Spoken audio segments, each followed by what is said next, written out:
Hello बच्चों, ये exercise 4.6 RD. Sharma class 10th part 1 का एरिया ऑफ ट्रायंगल पर बेस्ड रेशियल प्रोपोर्शन से संबंधित कुछ क्वेश्चन है। इसमें फर्स्ट क्वेश्चन बता देते हैं। सबसे पहले इस क्वेश्चन का बताने से पहले कुछ जरा इंट्रोडक्टरी टाइप बता देते हैं।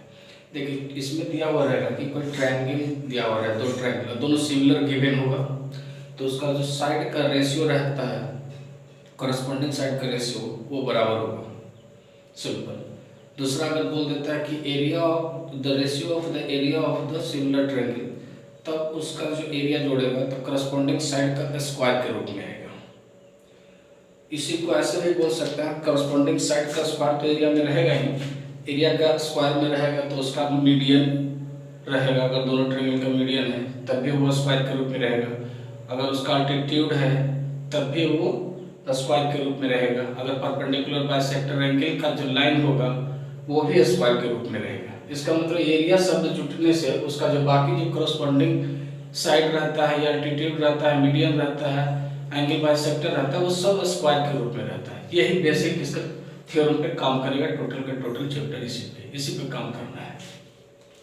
देखिए, हम लोग पास ट्रायंगल, एक ट्रायंगल है एबीसी एंड डीईएफ। दो ट्रायंगल हम लोग को दिया हुआ है, एबीसी एंड डीईएफ सिमिलर दिया हुआ। सबसे पहला बात ये सिमिलर दिया हुआ है, आपको दिमाग नहीं लगाना है।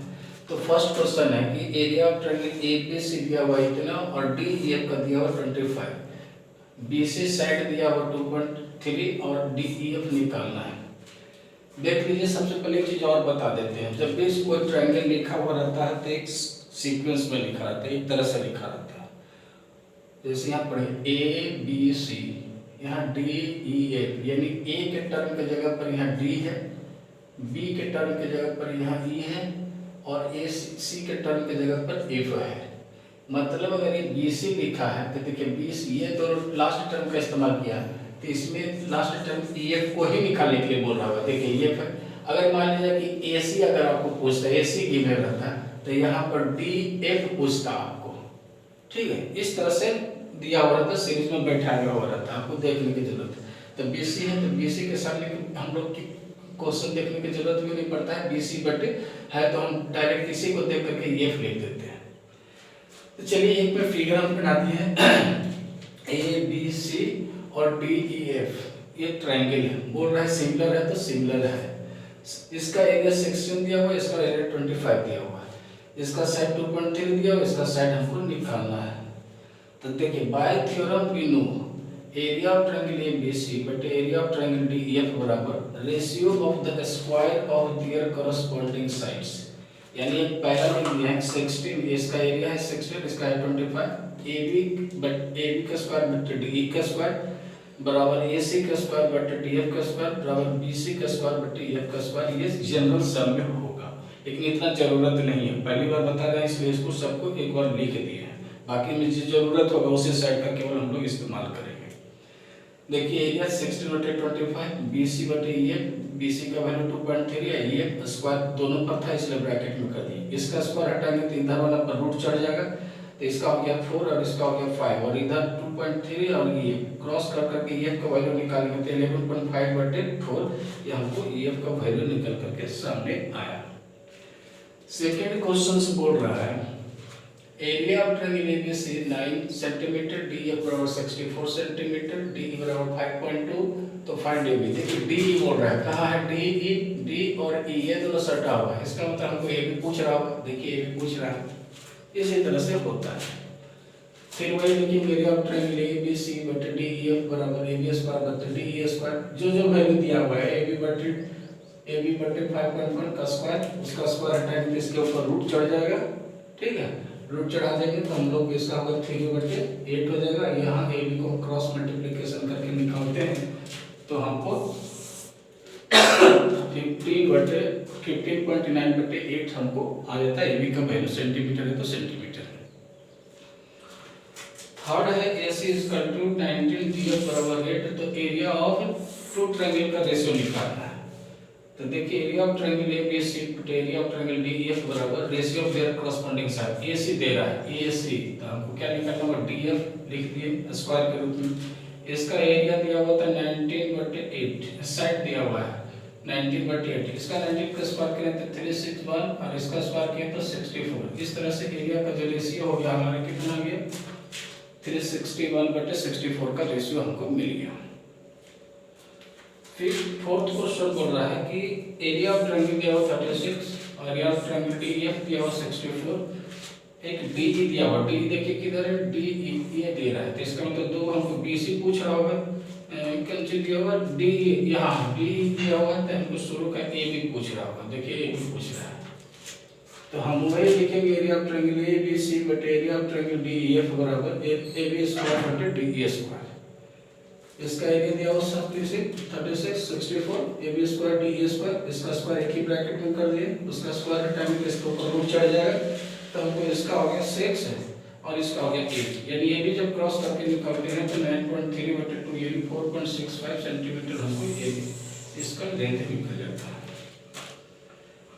फिफ्थ क्वेश्चन है, कह रहा है कि AB बराबर 1.2 सेंटीमीटर, DE बराबर 1.4 centimetre, the ratio of triangle ABC and DEF का निकालना है।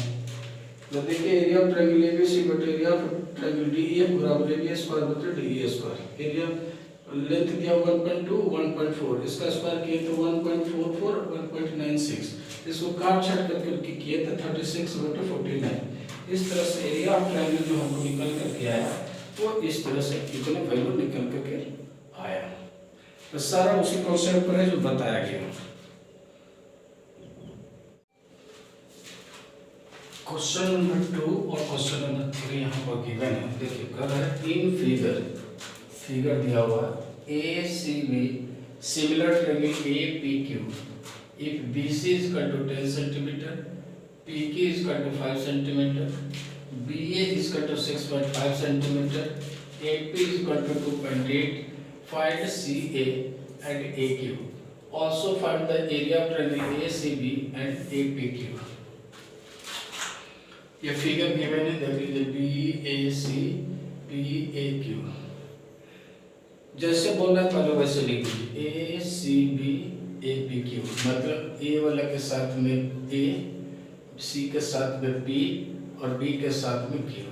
इसका मतलब इसका रेशियो साइड में नहीं दिया हुआ और ऐसे लिखने में भी पता नहीं चलेगा, खाली सिमिलर दे दिया है कि कौन एंगल किसके बराबर है, तो दिक्कत होता है। तब हमारा ये यहाँ पर काम आता है। देखिए काम क्या आया, हम पहले लिखे AC, मतलब ये दोनों को लिखे हैं AC, देखिए AC तो यहाँ लिखा गया AP, उसके बाद लिखे BC, ये दोनों को लिखे BC तो यहाँ लिखा गया PQ, फिर लिखे हैं जाकर के AB, ये लिखे AB तो हम लिख दें AQ, हो गया ना करस्पॉन्डिंग रेशियो बहुत आराम से। अब इसके बाद जो जो वैल्यू दिया हुआ वो सभी वैल्यू को डाल दिए, एक बार ये दोनों को बराबर करके हम लिखे सॉल्व किए थे। AQ का वैल्यू हमको आगे जाकर के निकाले हैं तो 3.25, जो टर्म दिया हुआ था उसको वैल्यू दिया हुआ था उसको हम लोग केवल गुना भाग किए और कुछ नहीं किए। फिर दूसरा हम ले लिए इसके साथ में AC के साथ में ये वाला पोर्शन को, दूसरा पोर्शन को लिए AC बटे 2.8 10/5 यानी 2, AC को निकाले तो हमको 5.6 आ गया, दूसरा वैल्यू आ गया। यहाँ पर एक वैल्यू ये निकल के आया था और एक वैल्यू ये निकल के आया, दो वैल्यू निकल के आ गया। उसके बाद बोल रहे हैं दोनों ट्रायंगल का एरिया का रेशियो, तो area of triangle ACB but area of triangle APQ बराबर साइड का स्क्वायर, यानी साइड कोई भी उठा लीजिए इसमें, BC स्क्वायर बटे PQ स्क्वायर। जो दिया हुआ वही वाला साइड को हम लोग लिखते हैं, कंप्लीट हो जाएगा। सब पॉइंट में दिया हुआ तो इसको स्क्वायर करने में थोड़ा गुना ज़्यादा हो जाएगा, इसलिए हम लोग BC बटे PQ लिख दिए, PQ का स्क्वायर लिख दिए। अब यह 10/5 का स्क्वायर, यानी 10 का स्क्वायर 100 और 5 का स्क्वायर 25, काट गया तो 4। इस तरह से एरिया ऑफ ट्रायंगल ACB और इसका जो एरिया निकल करके आया वो 4:1 के रूप में हमारे पास आया। थर्ड क्वेश्चन है area of two similar triangle are 81 and 49 centimetre square, find the ratio of their corresponding height and corresponding median. ये दो क्वेश्चन है, पहले भी बता दिए थे कि दो सिमिलर ट्रायंगल अगर गिवन होगा तो उसका एरिया जो होता है वो साइड करस्पॉन्डिंग साइड के स्क्वायर के बराबर होगा, या फिर हाइट दिया हुआ है जिसको अल्टीट्यूड करते हैं उसके बराबर होगा, या मीडियन दिया हुआ तो करस्पॉन्डिंग मीडियन के स्क्वायर के बराबर होगा। जैसा क्वेश्चन रहेगा वैसा कर सकते हैं। तो दो अलग अलग फिगर आप सब बना देख लीजिए, एक ए बी सी बना दिया, एक डी ई एफ बना दी, जिसमें ये हाइट का काम कर रहा है, ये दोनों हाइट वाला है। और दूसरा फिगर बनाए थे ए क्यू आर और ए बी सी, यहाँ ए पी आर और ए जो है मीडियन का काम कर रहा है, इसमें मीडियन बना दिए, ये मीडियन है और इसमें हाइट है, ये हाइट है, हाइट बना दी। तो देखिए area of triangle A B C बटे area of triangle D E F बराबर क्या होता है, मीडियन का हाइट का स्क्वायर, यानी इसका हाइट है एम और उसका हाइट है डी एम, तो डी एम का स्क्वायर कर दिए। इसका एरिया देख लिए, इसमें कोई ट्रायंगल का नाम नहीं दिया हुआ था, इसलिए अपने से इमेजिनरी किया गया समझाने के लिए।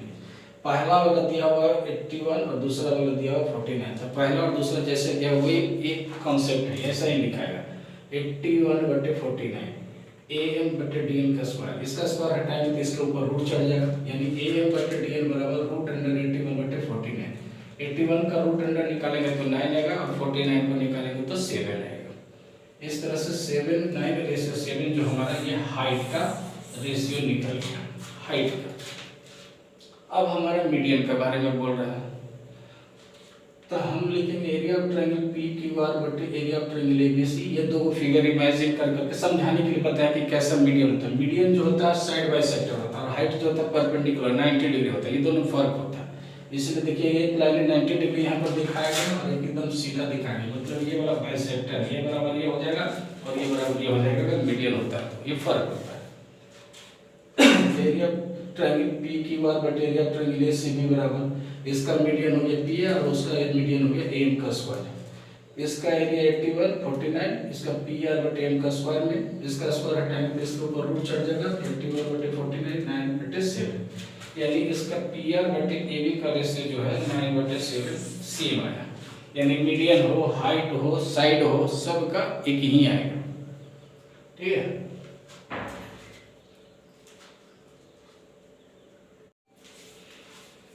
क्वेश्चन नंबर 4 के लिए बोल रहा है area of two similar triangle are 169 centimetre square and 121 centimetre square respectively.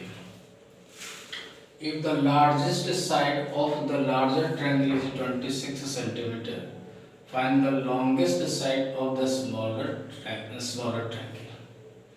इसमें ट्रायंगल लार्जर और स्मॉलर, ऐसे नेचुरली बात सी बात है, जब दो ट्रायंगल लेगा तो कोई एक बड़ा एक छोटा तो होना ही है, तो जो बड़ा होगा इसमें लिखा नहीं है ए बी सी डी और डी ई एफ या पी क्यू और ऐसा कुछ नहीं लिखा है, इसलिए ऐसा कंफ्यूजन है। नहीं तो उसमें रहता तो तुम करस्पॉन्डिंग साइड लिख देते हो, लेकिन इसमें बोल रहा है लार्जर और स्मॉलर, तो जब दो ट्रायंगल का कंपेयर होगा तो एक कोई बड़ा एक छोटा ही होगा।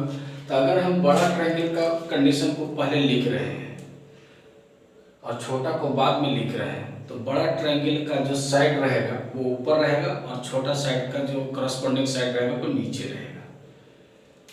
यही चीज खाली इसमें लैंग्वेज में दिया हो तो लैंग्वेज में खाली, लेकिन समझ में आ जाएगा, कॉन्सेप्ट समझ में आएगा तो लिखना आसान हो जाएगा। तो हम लिखे हैं we know that the two given triangles similar है, तो सिमिलर होता है तो एरिया जो होता है रेशियो उसका साइड के रेशियो के स्क्वायर के बराबर होता है। तो एरिया ऑफ लार्जर ट्रायंगल लिखे, एरिया ऑफ स्मॉलर ट्रायंगल लिखे, तो area of the larger side होगा ऊपर वाले का ट्रायंगल का, उसका कोरस्पॉन्डिंग साइड जो होगा छोटा वाला उसका भी सबसे जो बड़ा ट्रायंगल होगा उस बड़ा साइड होगा उसका लार्जर साइड लिखा गया यहाँ। इसीलिए अब इसका एरिया दिया था 169 और इसका दे दिया है 121। लार्जर साइड दिया हुआ हम लोग को 26 सेंटीमीटर, तो हम लिख दिए, और स्मॉलर ट्रायंगल का लार्जर साइड नहीं है तो लार्जर साइड हम लिख दिए 26 बटे लार्जर साइड का स्क्वायर। जब इसका स्क्वायर हटाएंगे तो इसके ऊपर रूट चढ़ गया, ये वाला हो गया 26 बटे larger side of the smaller triangle. इसको निकालेंगे तो रूट अंडर 13 आ जाएगा, इसका निकालेंगे तो 11 आ जाएगा। इस तरह से क्रॉस करेंगे तो larger side of the smaller triangle, ध्यान दीजिए larger side of the smaller triangle, यानी जो छोटा ट्रायंगल है तो उसका लार्जर साइड ये निकलेगा, क्रॉस करेंगे तो 26 गुना 11 बटे 13, इसको सॉल्व करेंगे तो 13 से 2 में कट गया, हमारा मिल गया 11 into 2 यानी 22 सेंटीमीटर। जो छोटा ट्रायंगल में सबसे बड़ा साइड होगा वो कुछ 22 सेंटीमीटर का होगा। तो इस चैप्टर में हम लोग यही देख रहे थे कि एक ट्रायंगल, दो ट्रायंगल अगर सिमिलर दे रहा है तो उसका हम लोग को करस्पॉन्डिंग साइड का स्क्वायर या करस्पॉन्डिंग हाइट का स्क्वायर का रेशियो या मीडियन का स्क्वायर का रेशियो, ये सब बराबर होता है। ये सब कॉन्सेप्ट है, थ्योरम है। तो थ्योरम चूंकि बनाया हुआ रहता है किताब के अंतर्गत, तो उसको हम लोग नहीं बनाते, वो बच्चा देख करके भी समझ जाता है, लेकिन उसका जो कॉन्सेप्ट, उसका जो पॉइंट यूज होता है वो पूरा मैथमेटिक्स में होता है। अगर कोई थ्योरम बना हुआ भी चीज़ अगर समझ में नहीं आता है तो उसको कमेंट बॉक्स में बताइएगा, वो हम बता देंगे, समझा देंगे। उसका यूज होता है, प्रॉपर्टीज का होता है।